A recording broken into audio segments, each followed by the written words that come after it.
Hello everyone, this is Dr. Jyoti Acharya, Department of Business Administration, MLV Government College, Pilwada. Today we will discuss about legal requirements for establishment of new unit, नवीन इकाई की स्थापना में वैधानिक आवश्यकताएं। भारत में नवीन व्यावसायिक तथा औद्योगिक इकाई की स्थापना के लिए अनेक अधिनियमों की वैधानिक आवश्यकताओं या औपचारिकताओं को पूरा करना होता है और उनमें से कुछ अधिनियम इस प्रकार से हैं। पहला जो हम लेते हैं स्वामित्व प्रारूप संबंधी अधिनियम। सबसे पहले क्या आएगा? स्वामित्व प्रारूप संबंधी अधिनियम, acts relating to form of ownership. किसी भी इकाई या नए उपक्रम की स्थापना के लिए स्वामित्व के किसी एक प्रारूप का चयन करना पड़ता है। निजी क्षेत्र में नई इकाई का गठन एकाकी स्वामित्व, साझेदारी अथवा कंपनी प्रारूप में किया जा सकता है। एकाकी स्वामित्व में इकाई स्थापित करने या उपक्रम प्रारंभ करने की दशा में स्वामित्व प्रारूप संबंधी कोई कानूनी प्रावधान लागू नहीं होता है। साझेदारी प्रारूप में उपक्रम की स्थापना करने की दशा में साझेदारी अधिनियम 1932 के अधीन साझेदारी का पंजीयन करवाया जा सकता है। तो सबसे पहले हम साझेदारी फर्म के पंजीयन की प्रक्रिया का अध्ययन करेंगे। साझेदारी फर्म की पंजीयन की प्रक्रिया में साझेदारी सल्लेख बहुत ही अनिवार्य होता है। यदि साझेदार फर्म का पंजीयन करवाना चाहते हैं तो उन्हें इस हेतु भारतीय साझेदारी अधिनियम 1932 के प्रावधानों का पालन करना पड़ता है। साझेदारी की स्थापना के लिए सर्वप्रथम दो या अधिक व्यक्तियों के बीच वैध अनुबंध किया जाता है और ऐसे अनुबंध को साझेदारी सल्लेख के नाम से या पार्टनरशिप डीड के नाम से जाना जाता है। अब साझेदारी सल्लेख में किन किन बातों का उल्लेख होता है, हम उसके बारे में अध्ययन करेंगे।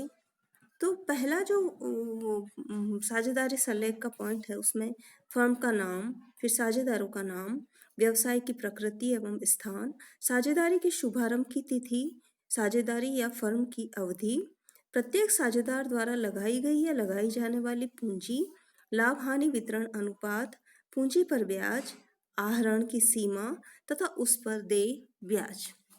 साझेदारों को साझेदारों द्वारा ऋणों पर ब्याज, साझेदारों को देय पारिश्रमिक, व्यवसाय का प्रबंध एवं संचालन, लेखांकन विधि, साझेदारों के प्रवेश, निवृत्ति, मृत्यु, निष्कासन की दशा में लेखों का निपटारा, साझेदारों के प्रवेश, निष्कासन, निवृत्ति आदि के नियम, फर्म के समापन की दशा में खातों का निपटारा आदि अनेक बातों का उल्लेख करना होता है। अब बात आती है कि इसके पंजीयन की प्रक्रिया क्या होगी। तो पंजीयन की प्रक्रिया में पहला पॉइंट आता है निर्धारित फॉर्म प्राप्त करना। फर्म का पंजीयन कराने के लिए सर्वप्रथम साझेदारों को पंजीयन हेतु निर्धारित फॉर्म या प्रार्थना पत्र एप्लीकेशन प्राप्त करनी पड़ती है। यह प्रार्थना पत्र फर्मों के रजिस्ट्रार के कार्यालय से प्राप्त किया जा सकता है। उसके बाद में निर्धारित फॉर्म में विवरण देना। तत्पश्चात इस निर्धारित फॉर्म या प्रार्थना पत्र में आवश्यक विवरण देना होता है, जिसमें फर्म का नाम, फर्म के व्यापार का मुख्य स्थान, अन्य स्थानों के नाम जहां फर्म का व्यवसाय चलाया जाता है, प्रत्येक साझेदार की फर्म में सम्मिलित होने की तिथि, साझेदारों के पूरे नाम, पते, फर्म की कार्यावधि या ड्यूरेशन। उसके बाद में प्रार्थना पत्र पर साझेदारों के हस्ताक्षर करवाए जाते हैं। किसके हस्ताक्षर करवाए जाते हैं? पार्टनर्स के साइन करवाए जाते हैं, सिग्नेचर करवाए जाते हैं। पंजीयन करने के लिए दूसरे स्तर पर इस प्रार्थना पत्र पर सभी साझेदारों अथवा उनके अधिकृत एजेंटों के हस्ताक्षर करवाने चाहिए और ये हस्ताक्षर या ये सिग्नेचर अटेस्टेड भी होने आवश्यक है। उसके बाद में आवश्यक शुल्क की रसीद, जो भी उस समय शुल्क होगा वो जमा कराकर जो रसीद प्राप्त होगी उसे भी इस प्रार्थना पत्र के साथ में लगाना आवश्यक होता है। तत्पश्चात पंजीयक कार्यालय में जमा करवाना। किसे जमा करवाया जाएगा? उस प्रार्थना पत्र को पंजीयक कार्यालय या रजिस्ट्रेशन ऑफिस में जमा करवाया जाएगा। उसके बाद पंजीयक प्रार्थना पत्र का निरीक्षण किया जाएगा। पंजीयक प्रार्थना पत्र का निरीक्षण किसके द्वारा किया जाएगा?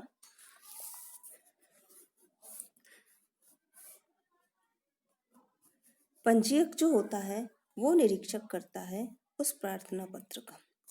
तत्पश्चात फर्मों के रजिस्टर में प्रविष्टि कर दी जाएगी।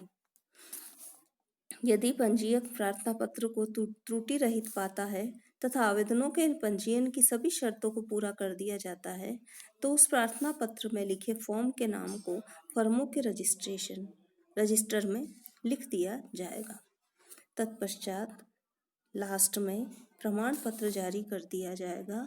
जब फर्मों के रजिस्टर में फर्म का नाम लिख दिया जाता है तो इस आशय का एक प्रमाण पत्र पंजीयन की प्रार्थना करने वालों को दे दिया जाएगा। तो ये तो हो गए हमारे पॉइंट किसके बारे में? साझेदारी के पंजीयन की प्रक्रिया के बारे में।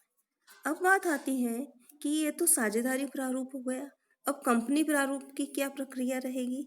जब कोई फर्म या जब कोई इकाई नए उपक्रम की स्थापना के लिए कंपनी प्रारूप का चयन करती है तो उस कंपनी अधिनियम के अधीन उसे पंजीयन करवाना आवश्यक होता है। औद्योगिक तथा व्यावसायिक कार्यों के लिए कंपनी को निजी कंपनी अथवा सार्वजनिक कंपनी के रूप में पंजीयन करवाया जाता है।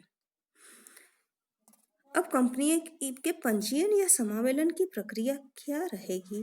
कंपनी के पंजीयन या समावेलन में जो कुछ महत्वपूर्ण प्रलेख होते हैं वो तैयार करने आवश्यक होते हैं। उनमें से पहला प्रलेख है पार्षद सीमा नियम। पार्षद सीमा नियम प्रत्येक कंपनी को इसकी 3 प्रतियां रजिस्ट्रार के पास भेजनी होती है। इनमें एक प्रति पर स्टाम्प शुल्क नियमों के अनुसार स्टाम्प लगे होते हैं। सभी प्रतियों पर अभिदाताओं के हस्ताक्षर होने चाहिए तथा वे हस्ताक्षर साक्षी द्वारा प्रमाणित भी होने चाहिए। उसके बाद में कौन सा प्रलेख आता है? पार्षद अंतर नियम। ये सभी महत्वपूर्ण प्रलेख हैं जिसे कंपनी को तैयार करना होता है। पंजीयन के समय इस अंतर नियम की भी 3 प्रतियां प्रस्तुत करनी पड़ती है। इनमें से एक प्रति पर आवश्यक स्टाम्प भी लगे होने चाहिए। तीनों प्रतियों पर अभिदाताओं के हस्ताक्षर अनिवार्य होते हैं।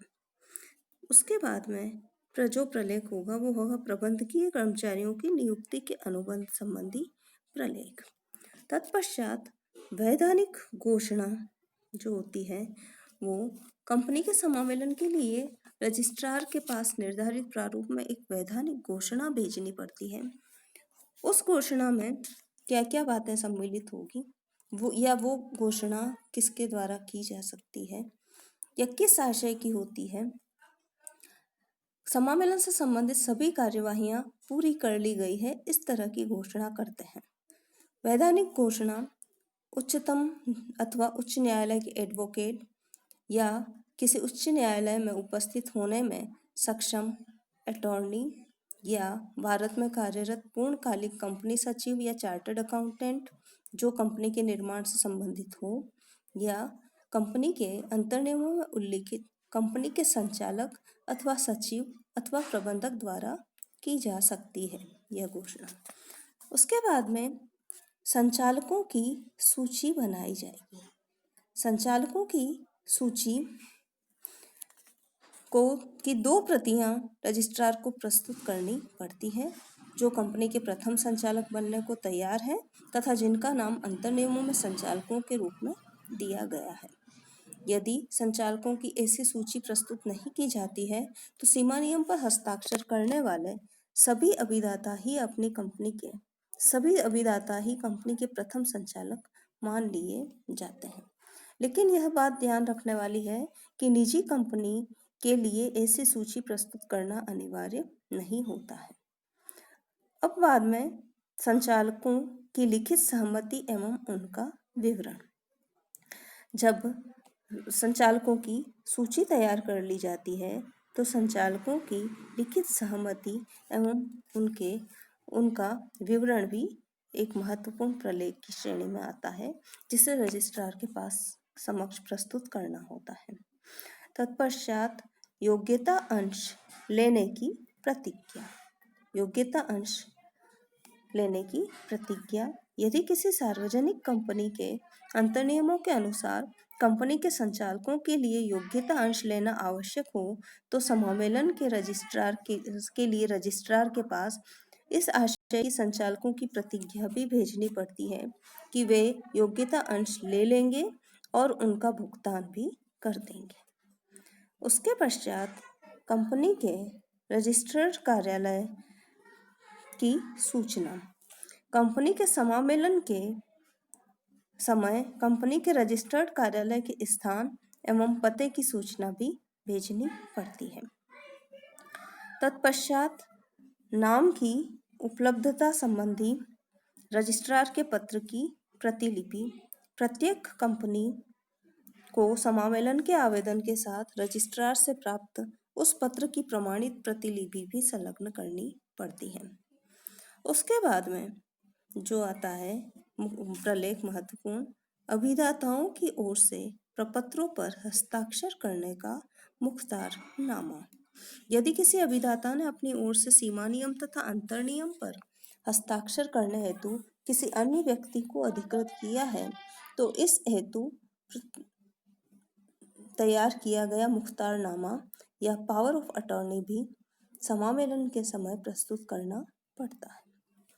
उसके बाद में जो महत्वपूर्ण प्रलेख आता है वो आता है निर्धारित शुल्क की रसीद।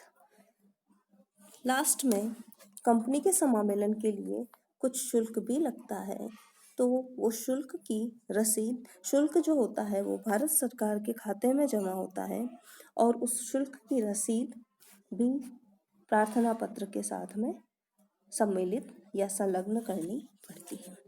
तो ये तो हो गए हमारे सभी महत्वपूर्ण प्रलेख कंपनी के रजिस्ट्रेशन के लिए। अब ये प्रलेख के तैयार करने के बाद में अगला प्रोसेस क्या होगा वो हम नेक्स्ट लेक्चर में पढ़ेंगे। Thank you.